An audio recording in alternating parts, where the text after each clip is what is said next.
வெங்காயம் போட்டு, அடுத்து பச்சை பட்டாணி சுண்டல், பீன்ஸு கேரட் போட்டு பொரியல், அப்புறம் பருப்பு ரசம். இதான் இன்றைய ஃப்ரைடே மெனு. காலம்பர கோதுமை தோசை. இந்த கோதுமை dosa what is your name அக்கா? கீதா.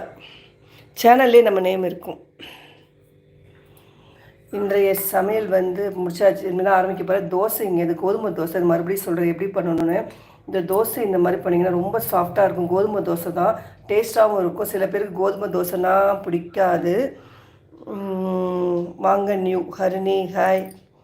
வாங்க ஹரிணி.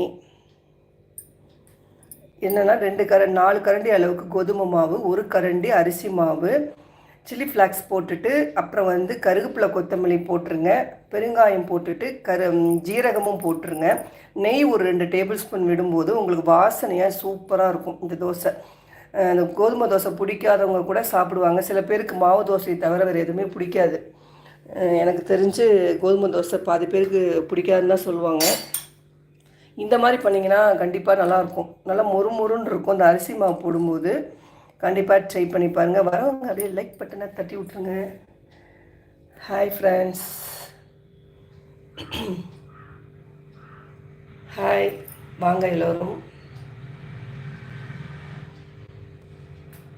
இப்போ நம்ம சமைக்க போகலாம்.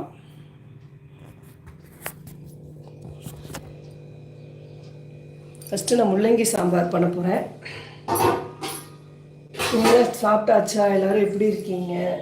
நம்ம லைவுக்கு சப்போர்ட் பண்ணுறதுக்கு ரொம்ப ரொம்ப தேங்க்ஸ். நான் அவர்ஸுக்கு தாங்க மெயினாக லைவ் போடுறது. அவர்ஸ் சுத்தமாக அப்படியே போயிடுச்சு. 1 இயர் கூட முடிக்கலைங்கிறதுனால அவர்ஸ் எல்லாம் போயிடுச்சு. அதனால தான் லைவ் போட்டுட்ருக்கேன். இது அவர்ஸ் வரும் அப்படின்ட்டு. Good morning.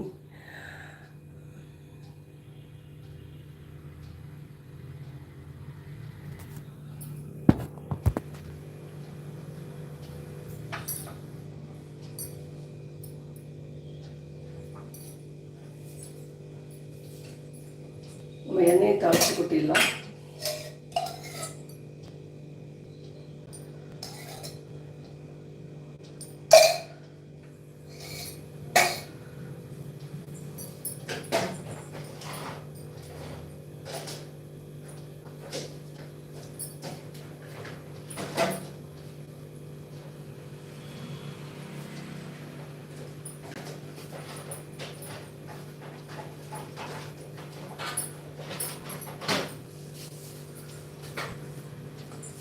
கடுகு,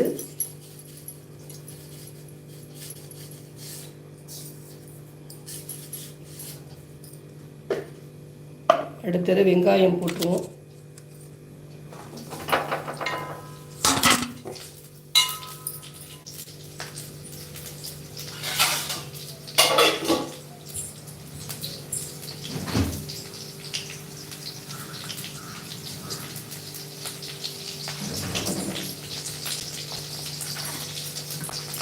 வாங்க மக்களே, வாங்க. அப்படியே லைக் பண்ணிட்டு வாங்க.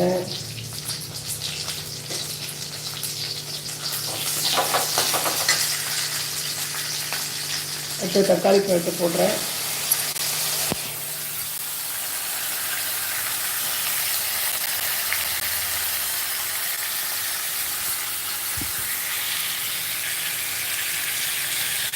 பாருங்கள், தக்காளி பழத்தை போட்டாச்சு.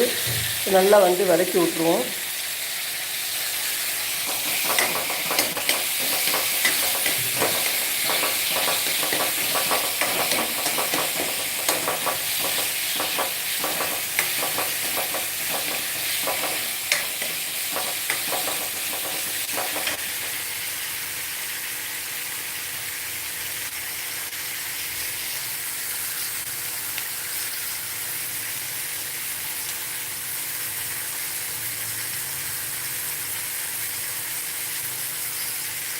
அடுத்து முள்ளங்கி போட்டுருவோம்.